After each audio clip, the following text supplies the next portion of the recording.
हर हर महादेव। देवों का देव महादेव जी के चरण में प्रणाम करती हूँ, मेरा प्रणाम स्वीकार हो। माता गौरा पार्वती के चरण में प्रणाम करती हूँ, मेरा प्रणाम स्वीकार हो। गणपति ललनवा के चरण में प्रणाम करती हूँ, मेरा प्रणाम स्वीकार हो। सब गुरु भाई बहनों के चरण में प्रणाम करती हूँ, मेरा प्रणाम स्वीकार हो। गुरु भाई बहना, मैं एक तीज व्रत कथा सुनाने जा रही हूँ जो शंकर भगवान के लिए माता पार्वती कितना तपस्या किए थे। गुरु भाई बहना, जो तीज व्रत है गुरु बहना, वो सुहागने के लिए है और कन्याकुमारी के लिए है।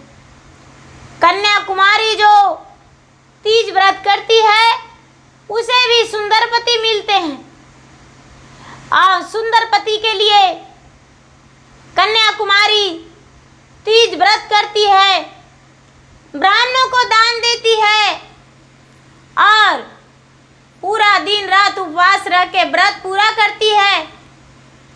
उसे शंकर भगवान आस पूरा करते हैं और सुंदर वर उन्हें मिलते हैं। तो गुरु भाई बहना, राजा पर्वतराज के बेटी गौरी अपने माता पिता के पास पले बढ़ रहे थे, लेकिन वो तो उनका दोबारा जन्म था। पहला जन्म में उनका पति महादेव थे। महादेव थे तो ये जो पर्वतराज की छोटी बेटी गौरी थे, वो गौरी अपना सखी से बातें करती और कहती, हे सखी, मैं कौन ऐसा व्रत करूं जो मुझे फिर से भोलेनाथ मिल जाएं? कौन ऐसा व्रत करूं? बोले कि हे सखी, तुम जाकर वन में तपस्या करो अपने भोलेनाथ के लिए। गुरु भाई बहना, ऐसा बात गौरी सुन के बड़े खुश हो गए और सोचे कि हम पूरा दिन तपस्या कर लेंगे जब तक मुझे भोलेनाथ नहीं मिलेंगे, और तपस्या करने के लिए तैयार हो गए। इनका जो पिता पर्वतराज थे, उनके पास नारद आए और बोले कि हे पर्वतराज, आपका गौरी तो विवाह योग हो गई है, अपने गौरी के लिए क्या वर नहीं ढूंढ रहे हैं? बोले कि वर तो ढूंढेंगे, आखिर कहाँ वर ढूंढे? बोले देखिए तो विष्णु लोक में जो विष्णु जी हैं कितना सुंदर हैं। नारद के हाथे चिट्ठी लेकर पर्वतराज भेज दिए विष्णु जी के पास। विष्णु जी जब इस चिट्ठी को पढ़े तो इनका तो मन बिल्कुल खुश हो गया और सोचे कि हमने तो पार्वती से विवाह कर लेंगे, और पार्वती से विवाह करने के लिए तैयार हो गए। गुरु भाई बहना, पार्वती से विवाह करने के लिए तैयार हो गए, लेकिन पार्वती ने क्या किया कि पर्वत पर जाके एक गुफा में तपस्या करने लगी। बारही बरिस गौरी कैलन तपस्या, शिव जी के लगाई लेलन आस, शिव जी के लगाई लेलन आस।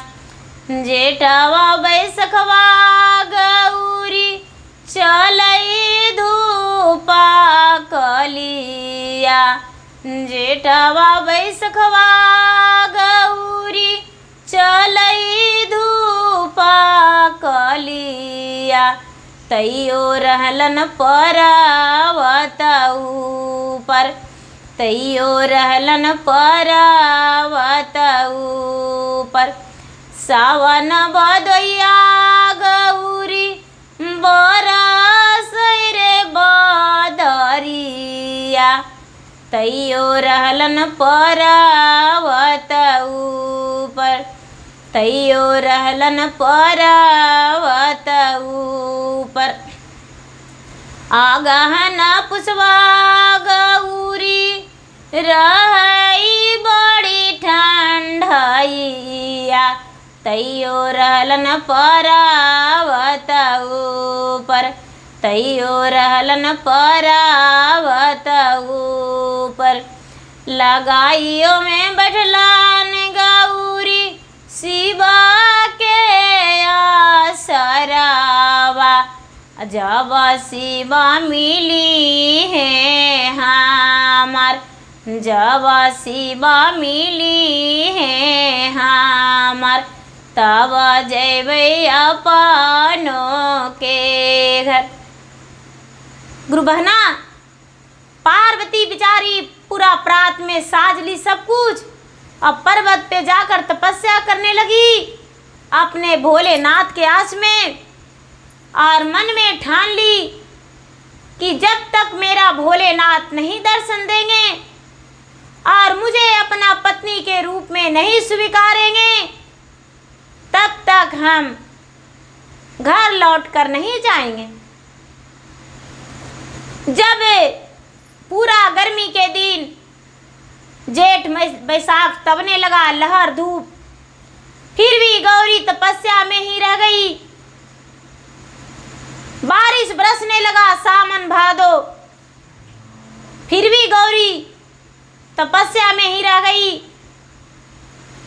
शिवलिंग पे फूल चढ़ाती, सती तो सती थी, उनका सत से फूल प्रात में आ जाता, और बैठे बैठे बिना अन्न जल के 12 बरस जब तपस्या किए तो शंकर भगवान सोचे कि अब इन्हें दर्शन देना ही होगा।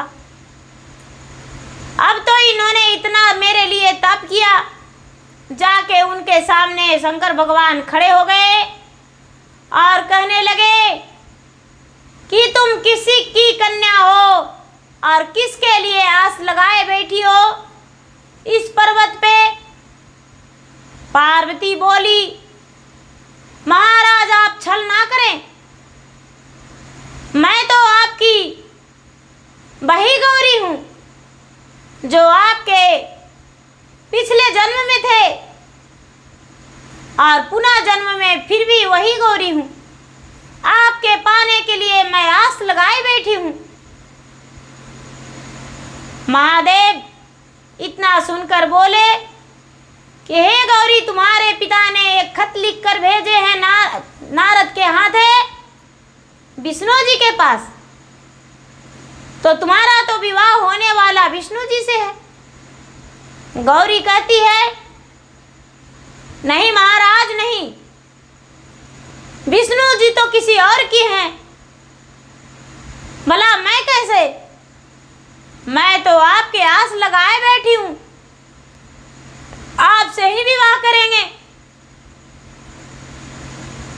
और वही भाद्र मास शुक्ल पक्ष तीज के दिन दोनों का मिलन हुआ था। शंकर भगवान तसल्ली दिए कि ठीक है गौरी, तुम्हारा तपस्या पूरा हुआ और हम तुम्हें पत्नी के रूप में स्वीकारते हैं, लेकिन इस वक्त तुम्हें घर जाना होगा अपने पिता के पास, और हम तुम्हारे पिता के पास अपने बारात साजकर लेकर आएंगे और तुमसे विवाह करेंगे। शंकर भगवान जब ऐसा बात बोले तो गौरी का विश्वास हो गया, वहां से अपने तपस्या तोड़कर और घर चली गई। गुरु भाई बहना जब घर चली गई तो उसके माता पिता पूछे, बेटी इतना दिन से तू कहाँ थी? गौरी बोली, पिताजी माताजी, मैं तो 12 बरस से पर्वत पर अपने भोलेनाथ के पाने के लिए तपस्या कर रहे थे। मेरा तपस्या पूरा हुआ और मेरे पति देव महादेव मिल गए।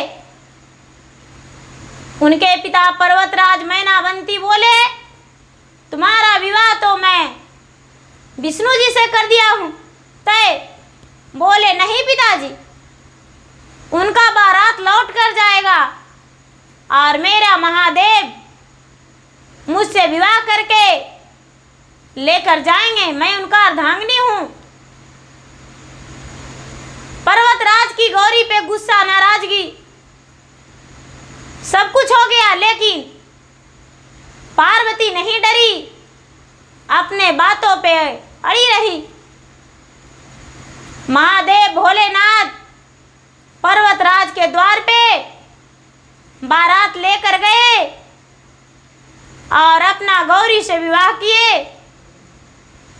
गौरी महादेव से विवाह की, उनके माता पिता विवाह करके कन्यादान करके महादेव के हाथों सौंप के और गौरी को विदा कर दिए। जब गौरी को विदा कर दिए तो गौरी को लेकर महादेव जी उसी पर्वत पे, कैलाश पर्वत पे आ गए जहां महादेव जी रहते थे। महादेव जी उसी पर्वत पे आ गए। जब पर्वत पे आए गौरी तो देखते हैं कि अरे मैं तो यहाँ अकेले कैसे रह पाएंगे, ना ही तो मेरा कोई परिवार है, ना ही तो कोई और है,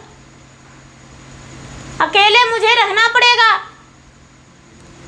महादेव जी बोले, हे गौरी, ये तो तुम्हें पहले से पता था, अब इस बात को क्या फायदा, तुम्हें तो इस पर्वत पे बिताना होगा। गौरी ने अपनों बातों पे प्रायश्चित करते हुए भगवान महादेव से क्षमा मांगी और क्षमा मांग के उसी पर्वत पे महादेव के साथ बिताने लगी।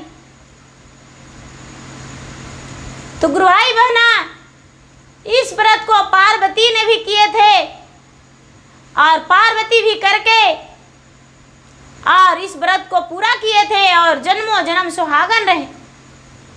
ये जो व्रत करते हैं तो व्रत करने से पहले द्वितीया के दिन लहसुन प्याज नहीं खाते हैं, बाल धोकर स्नान करते हैं और स्नान करके शुद्ध शुद्ध भोजन बनाकर खाते हैं। उपवास के दिन नए नए वस्त्र पहनते हैं और महिलाएं 16 श्रृंगार में सज जाती है। भगवान की शिवलिंग की प्रतिमा, भगवान शिव की प्रतिमा बनाकर, गौरी माँ की प्रतिमा बनाकर, गणपति की प्रतिमा भी बनाकर, कार्तिक के भी प्रतिमा बनाकर पूजा करते हैं और पूजा करके अपना व्रत को पूरा करते हैं। भगवान भोलेनाथ के पूजा करके, कथा कहानी सुन के और रात्रि में अपना व्रत पूरा करते हैं। अन्न जल कुछ भी नहीं खाते हैं और सवेरा जब होता है तो फिर से पूजा पाठ करके अपना ब्राह्मणों को दान देकर, सीधा दान करके, श्रृंगार वस्त्र दान करके और अपना व्रत तोड़ते हैं। जब तीज व्रत तोड़ते हैं तो कुछ भी पहले फल या मीठा खाना चाहिए और वही खाकर व्रत तोड़ते हैं। तो गुरु भाई बहना, मेरा वीडियो अच्छा लगे तो इसे लाइक कीजिए, शेयर कीजिए, सब्सक्राइब कीजिए। धन्यवाद। हर हर महादेव, घर घर महादेव। गुरु भाई बहना, मैं इंस्टाग्राम पे भी हूँ और मैं फेसबुक पे भी हूँ। मेरा इंस्टाग्राम पे फॉलो कीजिए, फेसबुक पे फॉलो कीजिए, लाइक कीजिए, शेयर कीजिए, कमेंट बॉक्स में हर हर महादेव जरूर लिखिए। धन्यवाद।